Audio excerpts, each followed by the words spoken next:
Today, we're diving into the fascinating realm of quasars, those cosmic powerhouses that shape the very fabric of our universe. Quasars are not just distant specks in the sky, they're the luminous cores of galaxies, fueled by supermassive black holes. These behemoths gobble up matter with an insatiable appetite, emitting energy that outshines entire galaxies. But what exactly are quasars, and how do they influence the cosmos? Join us as we unravel the mysteries of these celestial phenomena in clear, easy-to-understand terms. I'm Mike Adams. Welcome to the Final Frontier. If you are new to this channel, make sure to click subscribe and click the bell. That way, you will be notified when we release new content. The universe resembles an immense expanse similar to a vast, empty ocean, speckled with the occasional clusters of galaxies. However, this perception belies a deeper reality.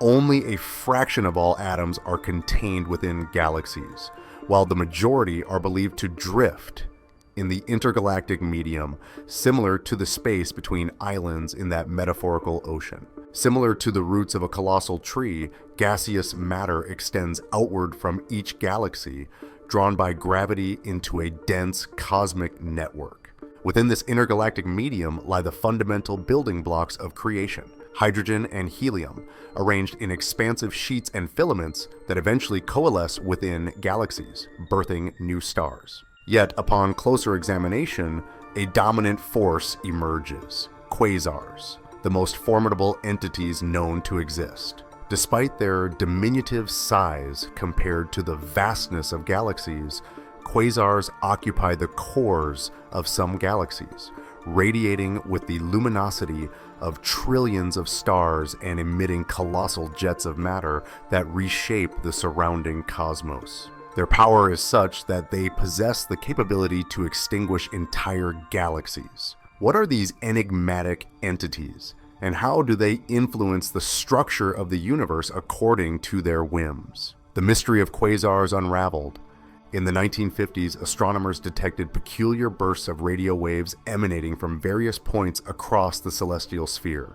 Dubbed quasi-stellar radio sources, or simply quasars, these phenomena resembled stars in appearance but emitted radio waves rather than visible light.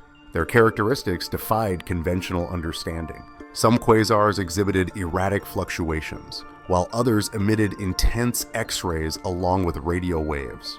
Moreover, all displayed remarkable velocity, hurtling through space at speeds exceeding 30% of the speed of light. The only plausible explanation for their behavior was that they resided at inconceivable distances, with the expansion of the universe propelling them away from observers on Earth. However, the immense distances involved implied that quasars could not be mere stars, but rather the dynamic cores of galaxies situated billions of light years away. Yet the incredulity deepens. Despite their remoteness, quasars shine thousands of times brighter than the entirety of the Milky Way galaxy combined. Monstrous entities are erupting and echoing into the vast expanse with unprecedented ferocity. As we charted the celestial canvas, we stumbled upon an astounding revelation: a plethora of over 1 million quasars, each seemingly distant beyond comprehension. When observing objects in the cosmos from great distances, we're essentially peering back in time due to the considerable duration light takes to traverse such expanses. Quasars, abundant in the nascent stages of the universe, reached their zenith approximately 10 billion years ago, when galaxies and the cosmos itself were in their infancy. Transporting ourselves back in time, a mere 3 billion years following the cosmic explosion, let's delve into the astonishing potency of quasars. How come baby galaxies show such bright light and chaos? The radiance and energy emitted couldn't solely originate from stars, as their numbers were insufficient. Furthermore, the expected brightness from merging galaxies contradicts the sheer brilliance of quasars. The only conceivable explanation for such immense energy output is the voracious appetite of supermassive black holes. Although the precise mechanisms of their formation remain elusive, it appears that nearly every galaxy harbors one at its core. But how can entities renowned as the brightest in existence be black holes, notorious for ensnaring all matter that crosses their event horizon? The luminosity of a quasar emanates not from within these black hole, but from the surrounding expanse, specifically from a colossal disk of gas known as an accretion disk. Quasars utilize matter similar to stars as their fuel source. However, black holes stand as the most proficient engines for converting matter into energy across the universe. The energy released by matter plunging into a black hole can surpass that generated by nuclear fusion within a star's core by a factor of 60, owing to its gravitational origins rather than nuclear reactions. As matter hurtles towards a black hole, it accelerates to velocities nearing the speed of light, carrying an immense kinetic payload. Once consumed by the black hole, this energy is sequestered within, observable only through meticulous manipulation of matter's trajectory. When matter spirals rapidly toward the event horizon, forming a disk, collisions and friction within elevate temperatures to hundreds of thousands of degrees. Within a spatial domain slightly larger than our solar system, the core of a galaxy can unleash energy dwarfing that of all its constituent stars combined. This encapsulates the essence of a quasar, a supermassive black hole indulging in a cosmic banquet. And these cosmic behemoths possess insatiable appetites. Typical quasars devour anywhere from 1 to 100 times the mass of Earth in gas per minute. Given the universe's diminished size 10 billion years ago, the intergalactic medium was denser, enabling quasars to feast on copious amounts of gas, resulting in their prodigious emissions of light and radiation. The most powerful quasars emit intense jets that twist the magnetic fields around them into a narrow cone.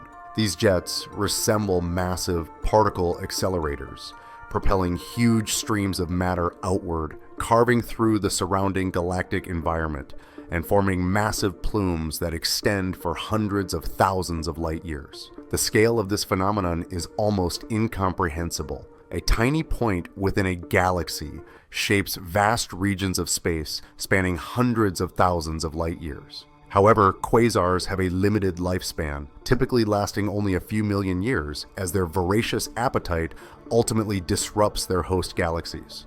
While the term kill may seem extreme, a quasar fundamentally alters its galaxy. Being some of the hottest and brightest entities in the cosmos, quasars disrupt their host galaxies by excessively heating them, effectively halting the formation of new stars. The process is counterintuitive. Hot gas, contrary to expectations, cannot give rise to stars. Despite stars being born from collapsed and heated gas, in an already hot gas cloud, atoms move at high speeds. Consequently, collisions between atoms generate significant pressure, counteracting the gravitational pull necessary for star formation. Therefore, the optimal conditions for star formation require cold gas, which readily collapses under gravity's influence. Additionally, quasars expel gas from their galaxies, depriving both the quasar and its host galaxy of the essential materials needed for new star formation. While this outcome may appear melancholic, it could potentially benefit life by preventing the formation of an excess of stars, which would lead to destructive supernova explosions, potentially sterilizing planets. Nevertheless, the interplay within galaxies is complex, resembling the intricate dynamics of Earth's biosphere, where every component influences and depends on each other. Despite quasars and supernovae expelling gas from galaxies, shockwaves and quasar jets can also compress gas, facilitating star formation, albeit temporarily. Moreover, expelled gas can mix with incoming gas, eventually recycling back into the galaxy. Regarding the Milky Way's history, it remains uncertain if every galaxy experienced a quasar phase. However, studying distant quasars offers valuable insights into the Milky Way's evolutionary journey. Galaxies, much like sand on a beach, constantly undergo mixing and churning, obscuring their past and complicating efforts to unravel their histories. The Milky Way might have once been a quasar, potentially allowing our supermassive black hole, Sagittarius A, to reach 4 million times the mass of the Sun. Unfortunately, our knowledge of its ancient history remains elusive. Despite its current dormancy, Sagittarius A could potentially transform into a quasar in the future. In several billion years, the Milky Way will merge with Andromeda, a phenomenon witnessed in over 100 double quasars formed by colliding galaxies, which fuel central black holes with fresh gas. However, this merger is temporary, as the supermassive black holes of merging galaxies eventually converge at the center of the new galaxy, stirring up dust and stars in the process. While we cannot predict if this event will occur, it would undoubtedly be a remarkable spectacle for future observers. Quasars stand as some of the most fascinating and powerful entities in the universe. These cosmic phenomena, fueled by supermassive black holes, emit colossal amounts of energy, shaping the very fabric of space around them. While their influence can be destructive, quasars also play a vital role in the evolution of galaxies, offering insights into the history of our universe. Until next time, stay curious, keep exploring, and I'll see you in the next video.